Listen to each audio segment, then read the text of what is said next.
So welcome to what I call total health from a vegan perspective. Ladies and gentlemen, I think I can prove that we're all vegan once.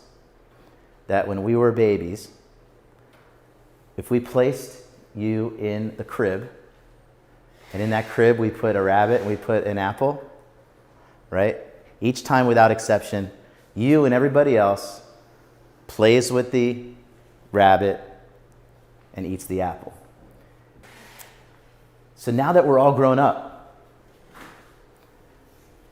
in spite of all of the advertising, in spite of all of the programming, in spite of all the compliance that comes from our families, in spite of all of that, if you see an injured animal on the side of the road, your first inclination is to help that injured animal. But if you were a real carnivore, not a fake carnivore with, I call them kinos, canines in name only. If you were a real carnivore, you would use that opportunity of the injured animal and pounce on that injured animal for an easy meal, right? So ladies and gentlemen, we're not talking about just a diet here. Because what does it imply when we go on a diet? It implies we're going to go off the diet, right? If we're talking about a diet, it implies it's only for temporary, implies we're going to go off the diet at some point. So what we're really talking about, we're talking about a lifestyle. But more than a lifestyle, when you consider, especially for you health educators, it's more than just the health. When you consider that there's deeper levels, and that's what I'm hoping between today and Wednesday that we can really get a sense and get a feel for the big ideas on the deeper levels of veganism. That besides our physical health, the consequences of our food choices affect greatly our mental health. The consequences of our food choices affect our spiritual health, even our societal health. And the one thing everybody can agree on, even the most rabid meat eaters, they can see it right in front of them and they all agree. Our environmental health is devastated by animal agriculture. Animal agriculture is nothing less than a war on nature.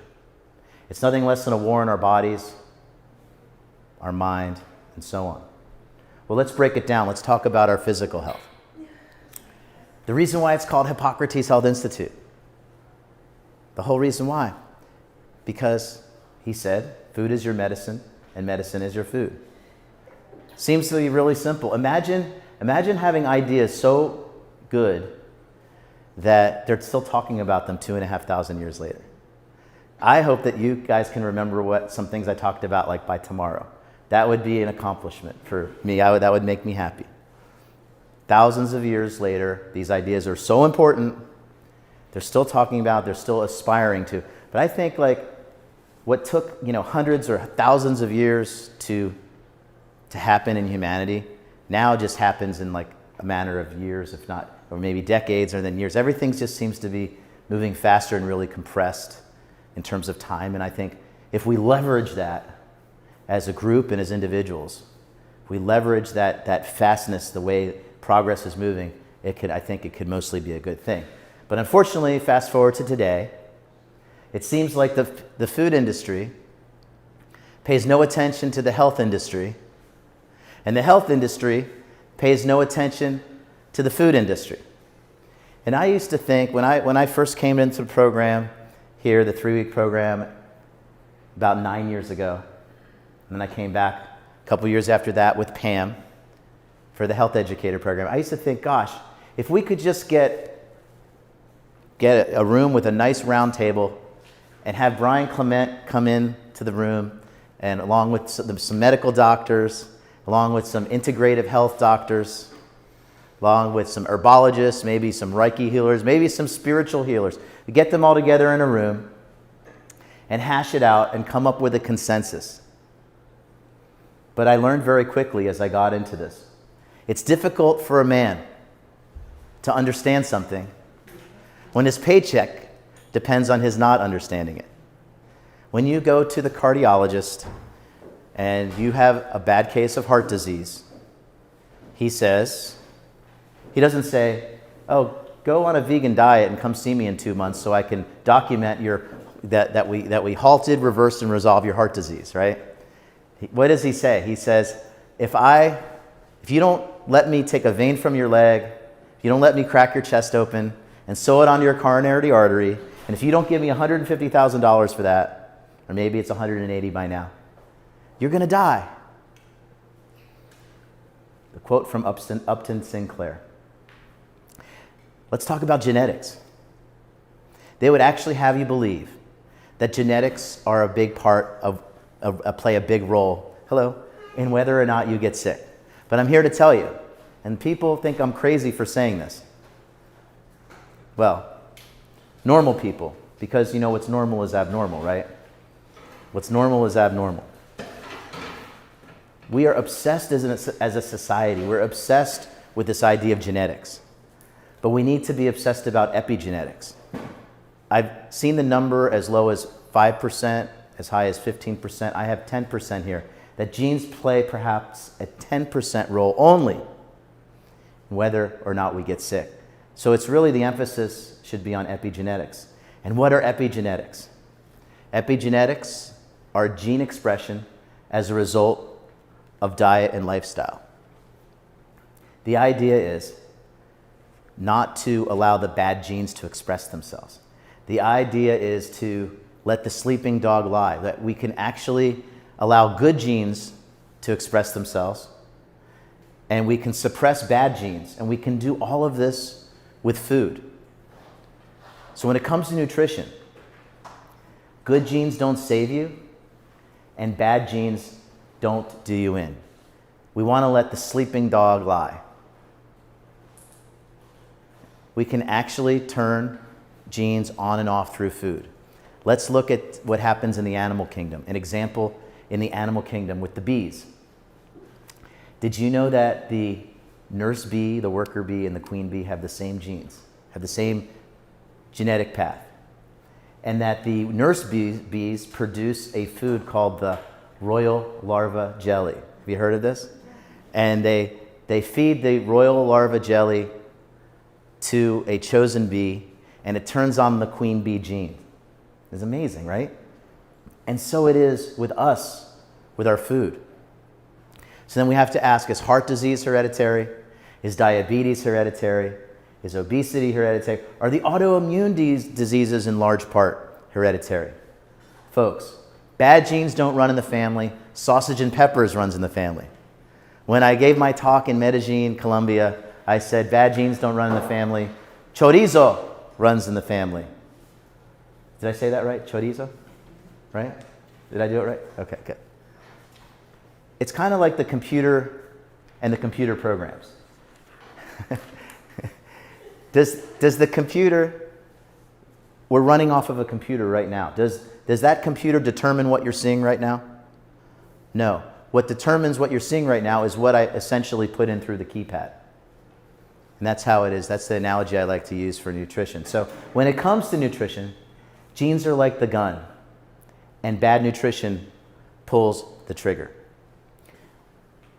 I referred to Why Animals Aren't Food, that book. It's 700 pages about. But you don't have to read the whole 700 pages. You know why? Because over and over and over again, the theme of the book comes back to this same thing, that if we're eating animal foods, we're eating animal protein. And almost without exception, just depends on your gene path, immediately you'll have an inflammatory reaction.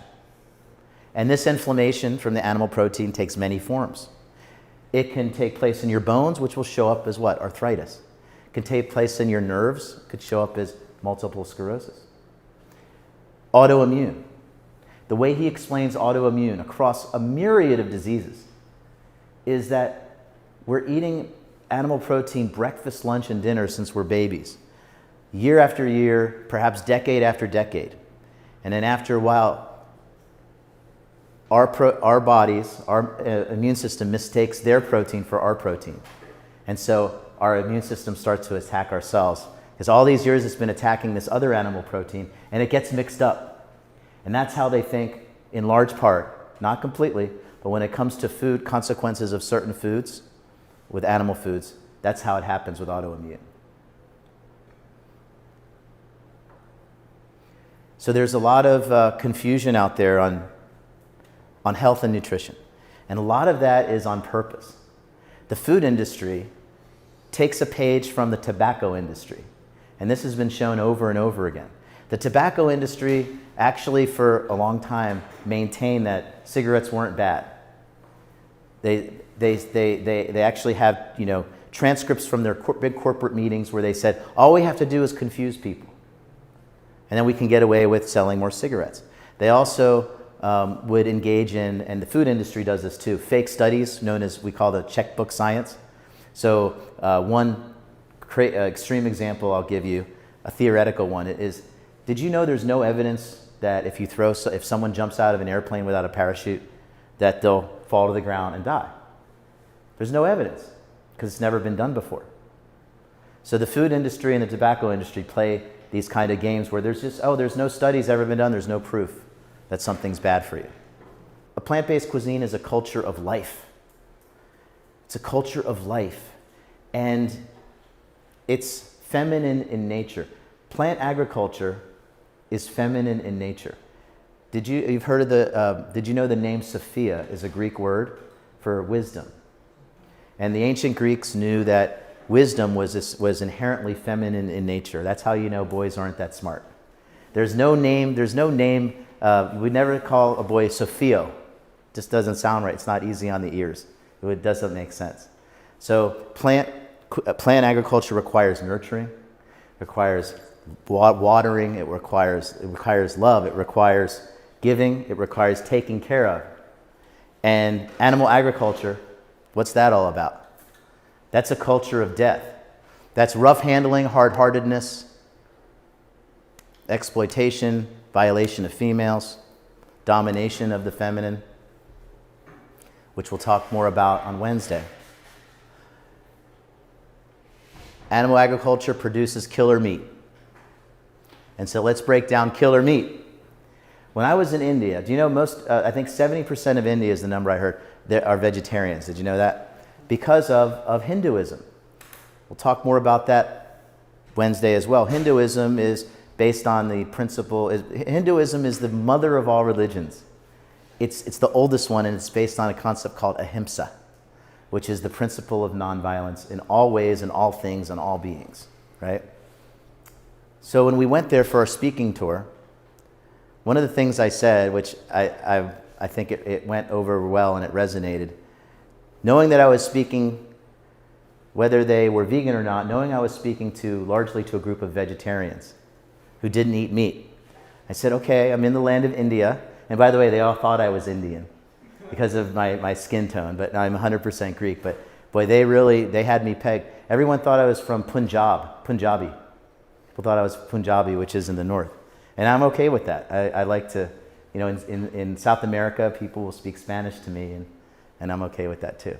But anyway, I would get up in front and I would say, okay, you folks know not to eat the big meat, flesh, meat, big meat known as cows. You know not to eat little meat known as chickens. You know that not to eat, and you don't eat pre-meat known as eggs. And you know not to eat swimming meat. Then I would pause a little bit and I'd say, so why are we eating liquid meat? And why are we eating congealed liquid meat meant for someone else's baby? So whether it's big meat, little meat, pre-meat, swimming meat, liquid meat, or congealed liquid meat, it's still meat. Because again, remember the book, Why Animals Aren't Food? It's all, whatever form it takes, liquid or solid, it's still an animal protein. Depending on our personal genetics, it's going to find a way in the disease path to show up as a problem in the short term and often latent in the longer term too. So, you know, we know about killer meat. We know the number one disease in the United States, number one cause of death, is a 95% lifestyle choice, right? We know that can be halted, reversed, and resolved in large part with a switch to a plant-based diet. We also know about cancer, the antibiotics. Do you know that 80% of the the antibiotics in the pharmaceutical industry in the United States goes to the animals, goes to the factory farms, because they're in such terrible conditions. These concentration camps, they're prisons, and they're in such close proximity, and so they have to give them more and more antibiotics, and they become resistant, and it creates superbugs. And then guess what? The superbugs are killing tens of thousands of people a year. Did you know that? It's because of animal agriculture, because of these factory farms. People think chicken is a healthy alternative in a meat food. But did you know that 97% of chicken breast has fecal matter on it? It's filled with shit. And this explains why many elderly people die from this. It's fatal in many older people, but also things like urinary tract infections by females. Chronic UTIs, urinary tract infections, from the fecal matter in the chicken. Viruses, butcher's warts. Chicken pox actually comes not from the chickens, it comes from where? Who? What sentient being gives us chicken pox? Anybody know? Cows. Cows. The autoimmune disorders, we spoke about that. After a while, our bodies mistake their protein for our protein and starts attacking us. That's where autoimmune comes from. So in How Not to Die, he makes the case very good. 15 out of the 16 causes of death are from eating so-called animal foods. Does anyone know what number 16 is? As I just heard a crash and a boom upstairs. So it's good time. Number 16 is accidents. Number 16 is accidents. Of course, we have killer fish. We have killer dairy. You should go to the store and buy Brian's book, Killer Fish. Really great book. It's about 100 pages, and it's a great read. So let's cut out the middleman, and let's get our nutrition from the same place that the fish do. For example, I've been scuba diving. I see it everywhere I go. The fish are herbivores. The fish feed on the algae on the reef. The turtles eat the plants on the reef. There are much fewer types of sea animals that are apex predators. And that's to keep population under control. But for the most part, we should cut out the middleman. And for the most part, the fish are herbivores. And so we, as humans, should cut out the middleman and get our nutrition from the same place that those fish do. And where do they get it from? They get it from the plants. And so, for example, people want to go out to eat, and they love their salmon, which is now 70 or 80% now they know comes from China, from the fish farms in China, which they have to put pink dye in the fish feed to cover up the black gray color that the fish meat gets because they're in such poor conditions on the factory farm. So plant sources of omega-3, for example. Instead of eating the salmon, let's eat what the salmon eats, which is algae, chia seed or chia oil, flax seed, flax oil, hemp seed, hemp oil, and also walnuts. Well, the fish don't eat walnuts, but you know what I'm saying.